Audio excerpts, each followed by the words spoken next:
the drummer boy of Edinburgh Castle. Rumour has it that a mysterious drumming noise can be heard in the walls of Edinburgh Castle. The source of this lonely sound is said to be a phantom drummer boy. According to the story, the boy is seen whenever the castle is under threat, first appearing in 1650 when Oliver Cromwell launched an attack.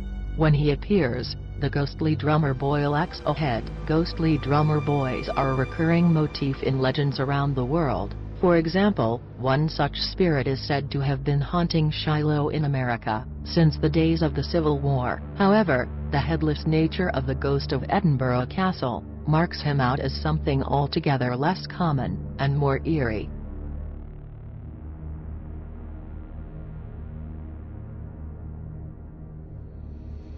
Waponoma. While on his travels, English explorer Sir Walter Raleigh met the son of a local chief, who claimed to have been taken captive by a race of headless people, called the Waponoma. According to Raleigh, these Waponoma had eyes in their shoulders, mouths in their chests, and long hair growing from between their shoulder blades. They were heavily armed with bows and enormous clubs, and made formidable opponents for any rival tribes. This tale is very similar to reports of the Blemae, a supposed African tribe, which likewise had their faces on their chests.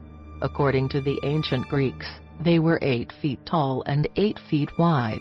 The controversial English knight Sir John Mandeville claims to have encountered Blemae in the 14th century, and claimed that they share a set of islands with a race of headless men who have their faces on their backs, rather than their chests. Mandeville's book was very popular for its time, although, for obvious reasons, many have questioned whether he actually went on these expeditions.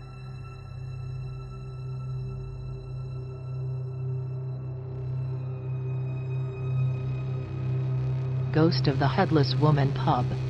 The English town of Dudon is home to a pub named the Headless Woman, and with a name like that, there is bound to be a fascinating story attached to the place. Sure enough, the pub is reputed to be haunted by the headless ghost of Grey Strigg, a woman who was tortured and beheaded by the soldiers of Oliver Cromwell during the English Civil War. Researchers have had trouble verifying this tale, but paranormal phenomena are still reported in the area today. This is not the only pub whose sign bears the image of a headless woman. There are others, often with names such as the Quiet Woman or the Silent Woman. Skeptics have argued that this is all just a chauvinistic joke, the idea being that the only quiet woman is a woman who has lost her head. The Quiet Woman pub in Earl Sterndale is connected with a very literal version of this joke, as legend has it that one former landlord grew so tired of his wife, nicknamed Chattering Charteris, that he decapitated.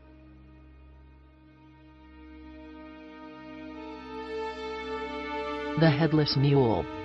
Brazilian folk tales tell of a curious being known as the Mulisum Cabeça, which is the ghost of a woman, but which resembles a headless mule with fire spewing from its neck.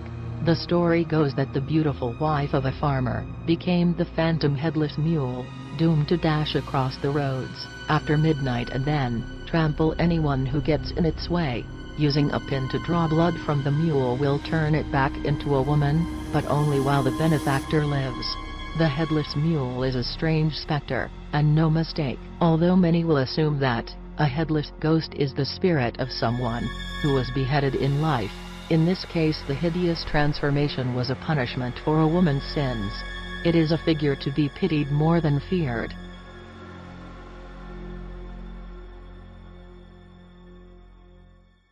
The Dahan, the original headless horseman. The Dahan of Irish legend is a type of fairy, but it's a long way from the pretty little winged creatures we imagine today. A headless horseman who travels the land carrying his grinning head in one hand, and a whip made from a human spine in the other. The Dahan is an omen of death. If he stops in his travels, it is a sign that someone will shuffle off this mortal coil. In some versions of the tale, the Dahan's horse is also headless, and he is said to drive a coach containing a coffin, skulls, and lit candles, as well as being an omen of death. The Dahan presents a direct physical threat, as anyone who sees him risks having their eyes lashed out by the creature's whip, or a basin of blood tipped over them.